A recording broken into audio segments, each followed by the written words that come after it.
Live from Earth, it's Space Radio. This is Paul Sutter, and coming up, we're talking about a giant star with some big zits that, man, it's got to pop that if we're going to make any progress at all. And if I have time, yet another reason not to go into space. And of course, taking listener questions about all things in the universe, because that's what this show is about. We record the show every Thursday at 4 p.m. Eastern. So call 888-581-0708 to join the conversation. And in today's Blue Shift, I'll be talking about Astro Tours and the Science Channel. But first, the news. Hello, space fans. Welcome to Space Radio. I'm Paul Sutter, astrophysicist at OSU, chief scientist at Cosine. For the next half hour, your agent of the stars. We've got an exciting show for you planned today on Space Radio, where we talk about all things space, astronomy, astrophysics, rocketry. I get out of breath listing all the things we talk about. That's how cool it is. If it's above the Earth's atmosphere, or even in it, it's in this show's universe. This show lives on listener questions. We record every Thursday at 4 p.m. Eastern here in Studio A of WCBE Radio Columbus. So call 888-581-0708. Light it up. Get those calls in and we'll have a chat. You can also follow along on our live streams on YouTube, Facebook, and Twitch. Hello to New Albany, Ohio, Myrtle Point, Oregon, and Amsterdam, Netherlands for shouting out where you are in the world on those live streams. Go to spaceradioshow.com for the links. We'll take questions that you send there too. Seriously, folks, I've only prepped 10 minutes of show material at most, so get those calls in.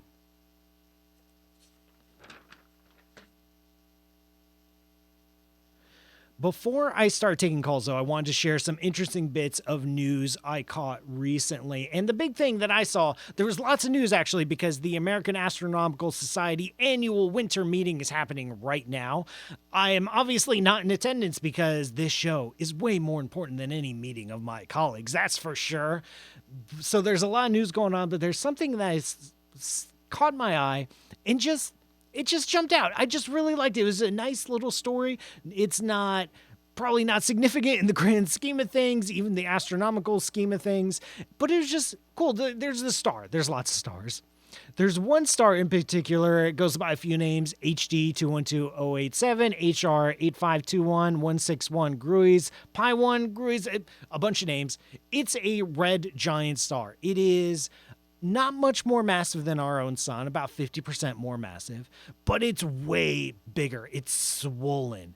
It's red. It is at the end stages of its own life, which is exactly what our own sun is going to look like in about 5 billion years. Our own sun will swell up to about the orbit of the Earth and totally consume the Earth and kill all life on it. But don't worry, we've got 5 billion years until that happens. This particular star, we have a picture of it, and it always, always, always blows my mind to see a picture of a star, not just a little dot of light, not just a little pinprick in the night sky, an actual image. It's a blobby, blurry image, okay, but it's an image. And we are seeing on this star gigantic granules. You know, our sun has little granules. It's boiling. It's literally boiling. There's blobs of sun material that rise up to the surface, cool down, and then slink back down. The exact same way a pot of water can boil on the stove. We see these granules on the sun. Those granules are about the size of the Earth, by the way. We see granules on this star. The granules on this star are wide enough that they could stretch to the orbit of Venus.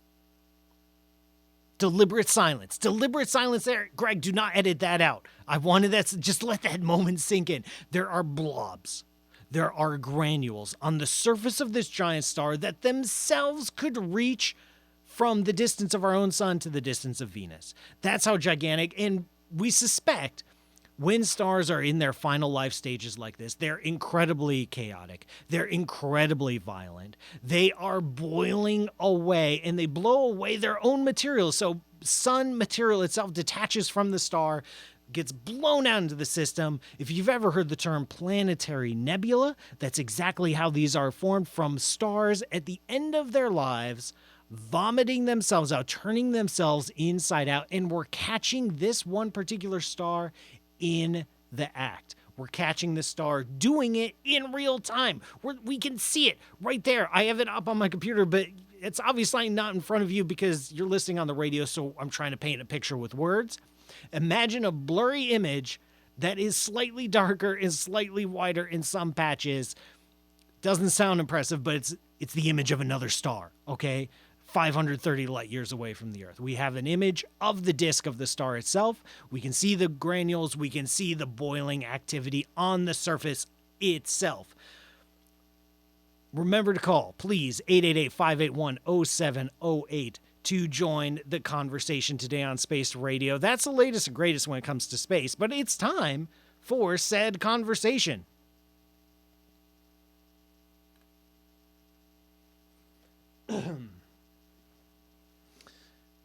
We've got a caller. Hey, Val, thanks for calling Space Radio. Where on Earth are you? Oh, I'm in Saratoga Springs, New York. Saratoga Springs, New York. That sounds great. Now, your name looks suspiciously familiar. I believe you are joining us on an Astro Tour, aren't you? Several of them. Yes, you are. So next month, we're going to Iceland. You're going to Iceland with us. That's correct. Oh, my gosh. Are you pumped? Are you excited? Oh, yeah, very much so. All right. I can't wait to meet you. I was there last year, but I'm going just because I want to be with you and the team. Now that warms my little science heart, doesn't it? That is so cool. I can't wait to meet. Now I'm sure you're gonna have lots of questions for me in Iceland. What's the question you have for me today?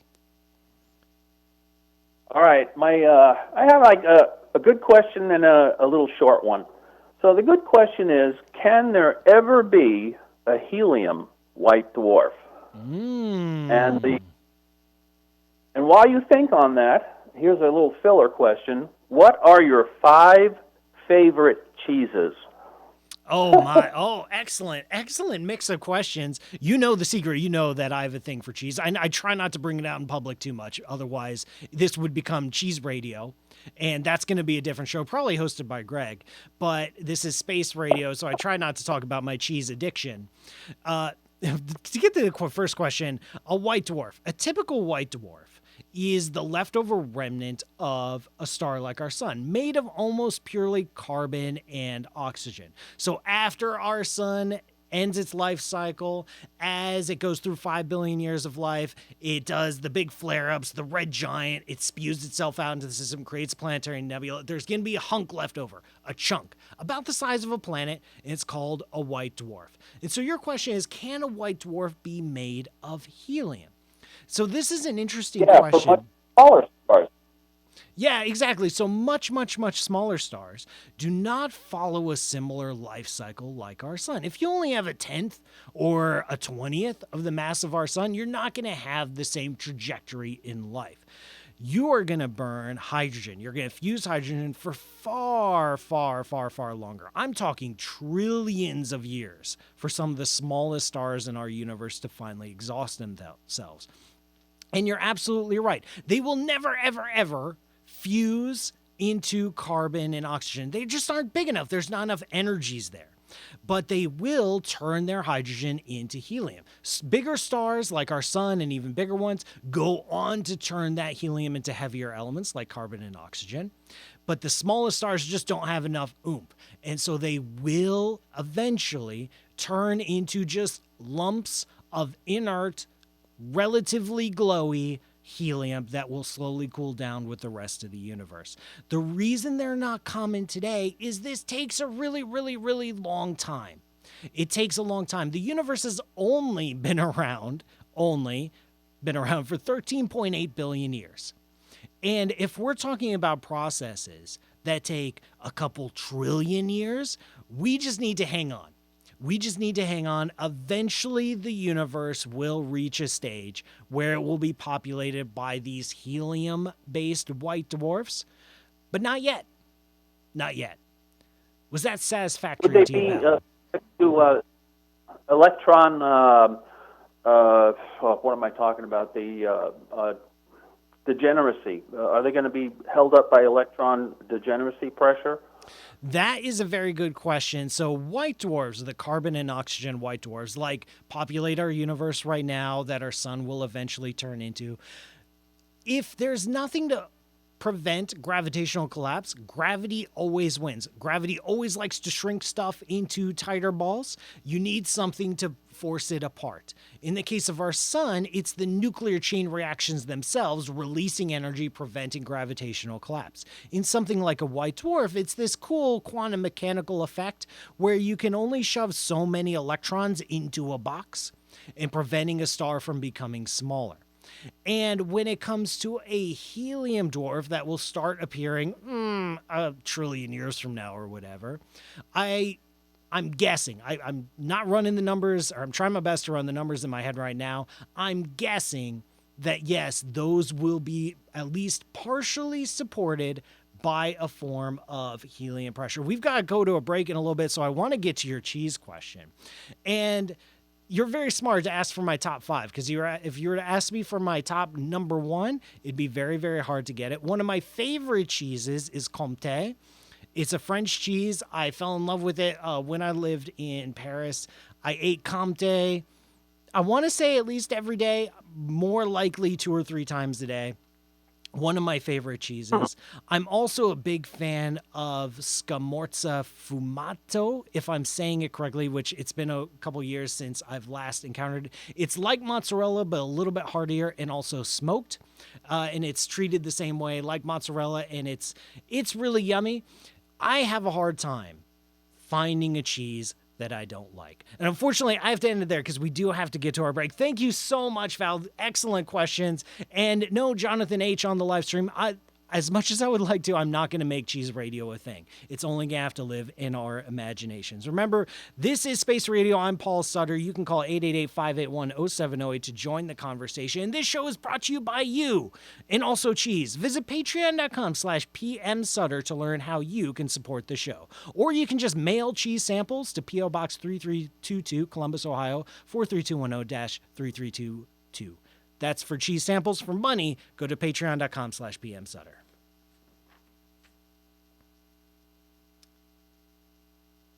And I'll take any of the callers. We'll do 2 callers in this next block, Greg. Welcome back, everyone. I'm Paul Sutter, and this is not Cheese Radio. It is Space Radio. We've got another listener question ready to go, but remember, you can join the conversation by calling 888-581-0708 or by following the live streams on Facebook, YouTube, and Twitch. Check out spaceradioshow.com for the links. We've got Randy on the line. How's it going, Randy? Where on earth are you? Sarasota, Florida. Sarasota, not Sarasota Springs, New York. This is Sarasota, Florida. Make sure people know the difference. Randy, what's your space question today? It's a hypothetical question on the expansion of space. I was wondering if you, again, hypothetically, if you could go out in between galaxies, deep space, where there's no matter, it's just Sounds space, great. space, Sounds great, Randy. and Loving it so far. Mark off a cubic light year. Mm-hmm. Then you dye the space red. Then you come back in a million years and you check out the cubic light year, or the cubic red light year as to what it looks like. What would it look like? That is such a good question, Randy. So you're absolutely right. So in the line of your thinking, that cube that you marked off, say you sprayed some red spray paint into the void between the galaxies, and you left, and then you came back a long time later, that cube would be larger. That cube would be larger, and not because the little spray paint molecules just diffused and spread around like perfume or something, but because there is literally more space. This is exactly what we mean when we say that the universe is expanding, is that if I mark off any 2 different distances that are big enough, I have to go outside of galaxies, I have to go outside of any gravitational wells, any other forces that might mess up this measurement. If I mark off 2 distances and wait, over time, those 2 distances will spread out. How about that, Randy? So would it be a bigger cube, or would it be like a puffed up cube, or would it still would look like a cube then? Great question. So let's assume that this distances you mark off, it doesn't spread out naturally like a cloud of gas diffusing and becoming blobby. If it starts off with the cube, the universe is expanding equally in all directions. We think it will end up as a cube. Now, this is a great experiment. If you could draw that giant cube, wait 1,000,000 years, and look at the cube again, and then it was stretched out more in one direction than the others, we would have to start questioning some fundamental assumptions of how we do cosmology, and that would be a pretty groundbreaking result. It would only take 1,000,000 years. As far as we can tell, the universe is expanding equally in all directions. The space between galaxies is getting bigger on average. Distances are getting larger every day. Excellent question, Randy. We're going to go to another caller because we got lots of callers. How exciting is that? Remember, you can join Space Radio by calling 888-581-0708 or by following the live streams. All those links are on spaceradioshow.com. Greg, pull up another caller for us. It is Randy again on my screen. No, it's Jack. Wow. Sorry, Greg. I didn't mean to. Okay. Apology accepted. You're good. Greg is actually competent. Jack, where on earth are you? Jack is possibly not on Earth. And the delay time of communicating from here to wherever he is too long. Oh, poor Jack. Sorry, Jack. Sorry, Jack. We're going to have to hang up on you. Go ahead. Try calling again. And we're just going to move on. I did see an interesting question pop up in the live stream. I believe it was by Sam, S-A-H-M, about some of the bigger news that was coming out as a result of the American Astronomical Society meeting. And that's back to this topic of the expansion of the universe. Everyone, I want you to know that we live in an expanding universe. The universe is getting bigger and bigger every single day. And it's accelerating. It's getting bigger and bigger, faster and faster every single day. No, that doesn't mean the solar system is getting bigger. No, that doesn't mean the galaxy is getting bigger. Sometimes galaxies can even collide like we are with Andromeda. But the universe at large scales, big stuff, is getting even bigger. How big, how fast? This was first figured out about 100 years ago by Edwin Hubble. He was the first person to measure the expansion of the universe. He got a number. We've been refining that number ever since. And in the past couple decades, the number has bounced around because, as you may imagine, this is kind of a hard number to pin down. Over the past few years, or past couple decades, we've settled into a particular number. But in the past few years, different kinds of measurements are starting to return different kinds of numbers. And it's not a big difference. It's just a little tiny difference. And it seems to be measurements that we take locally of galaxies or supernova. Again, I'm using locally in a cosmological sense, so we're already at scales bigger than a galaxy. So you just have to recalibrate your sense of local and far away. Local measurements give one number that's a little bit on the high side. And when we do measurements of trying to get this exact same number, and we like to cross-check ourselves because this is science, we're taking it seriously. When we take these measurements of far away, we get a slightly lower number. And of course, we checked, like maybe someone screwed up. And that's always rule number one in astronomy is when you get a conflicting result, the fingers come out and they start pointing and say, like, how'd you even get a Ph.D.? You're so bad at this. But we checked. And these discrepancies, these very, very small differences, these two numbers. One is, by the way, I won't give you the units because I don't want to go down that rabbit hole. One is 68, one is 72. And they're both like plus or minus 1 or 2. So they're like right on the edge of disagreeing with each other. It could be with another 10 years of measurements, they'll end up working their way back just within those error bars and they'll end up agreeing again. there's a slight discrepancy. We're not exactly sure what's going on. Does this mean that the expansion of the universe, the acceleration rate itself is even changing with time? Is there something funny going on with dark matter or dark energy, which is the name we give to the accelerated expansion of the universe? We're not 100% sure what's going on, and there's lots of activity. There's lots of flurry. It's probably the most interesting thing happening in cosmological circles. Not daytime TV. You probably won't hear about this on The View, but in cosmological circles at the American Astronomical Society meeting, it's a hot topic for debate. And I'll keep you guys updated. I'll keep you guys posted. It's a very slow process. It's going to be paper by paper, measurement by measurement, mission by mission that we solve this. So hopefully Space Radio will still be on in 10 years. And in 10 years, I'll say, hey guys, remember that episode I did at the beginning of 2018? And now here's the answer. Thank you again to all the callers and all the live streamers. We're almost out of time today on Space Radio. But before we go, it's time for the Blue Shift.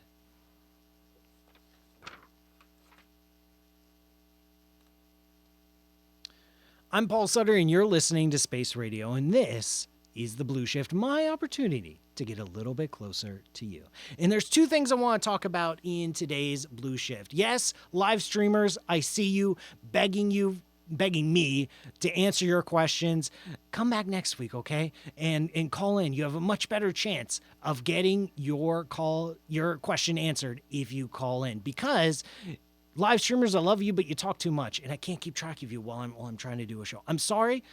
I love you, and no, I'm not going to keep talking about cheese. Sorry. You'll have to wait till next week.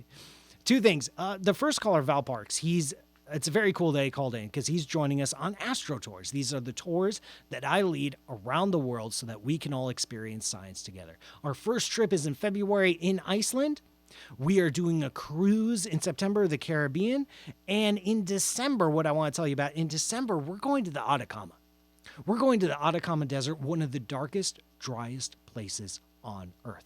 This desert is surrounded by mountains. There are real astronomical observatories, powerhouses of astronomy on those mountain peaks. We're going to hang out in a resort. We're going to see some of the best skies we've ever seen in our lives. It's been years since I've seen a sky like this, and I'm so excited. That trip is currently open. As of right now, there are exactly 7 spots left. So if you want to see a night sky like you have most likely literally never seen before, go to astrotours.co, astrotours.co, and do the thing. Follow the buttons. Look for the Atacama. It's right there on the front page. Type in your name. It'll go to the travel agent. We'll get your deposit in, and you can claim one of those 7 spots. Or 2 or 3. I don't know how many of you there are. astrotours.co. And the other thing is, some of you may watch the Science Channel. Some of you may actually get the Science Channel on cable. The latest season of How the Universe Works is season 6, I believe, just premiered last Tuesday. It features a certain wisecracking astrophysicist that you might recognize. Max Tegmark. Yes. And also me. I had such a fun time. I had the privilege of working with the producers. I spent a week in New York last summer filming with them, filming content for up to 5 episodes, 5 different topics. Who knows what they'll use? But the last episode was on black holes. Do they exist? Spoiler alert, yes, they do. But we're going to drag you through an hour to get to that conclusion. I was on it. They featured me. It was really, really fun to watch. It was also really fun. I'm on Twitter, I'm on Instagram, I'm on Facebook.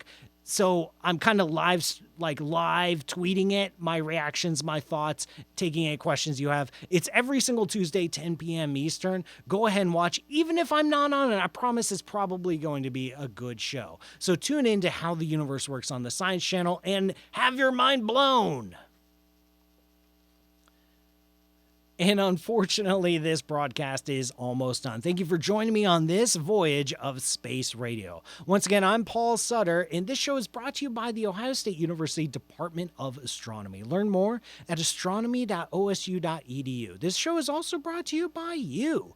Visit patreon.com/pmsutter to learn how you can contribute. You can also go on a trip. Go to astrotours.co to join me on an expedition around the world. Thanks to Greg Moebius for producing, Dan Michalko for being awesome, and all the fine crew at WCBE Radio for making this show possible. We record every Thursday, 4 p.m. Eastern. Call 888-581-0708 to join me on the air. Also, go on the live streams, Facebook, YouTube, and Twitch. Follow me on social media. I'm at Paul Matt Sutter, and visit spaceradioshow.com for all the links. Thanks again, Earthlings, for listening. See you next week, and remember, science is for sharing. End of transmission. All right. Live streamers, you crack me up. I'm serious. As I'm doing the show, as I'm answering questions, I'm trying to, I'm trying to balance the callers. Thankfully we've got Greg to handle, take notes on the callers, the news stories, and then you guys will type something, and it will catch my eye, and it will just crack me up as I'm talking about something. And I think it's your life mission to get me to crack up on the air and lose my train of thought. And I look forward to that moment. I look forward to the moment where one of you says something and it's just, I can't even, my phone, you hear that? Oh yeah, that's my, someone's calling me. So I really appreciate that, man. So if you're hearing that, someone's calling my cell phone. We use my cell phone to call in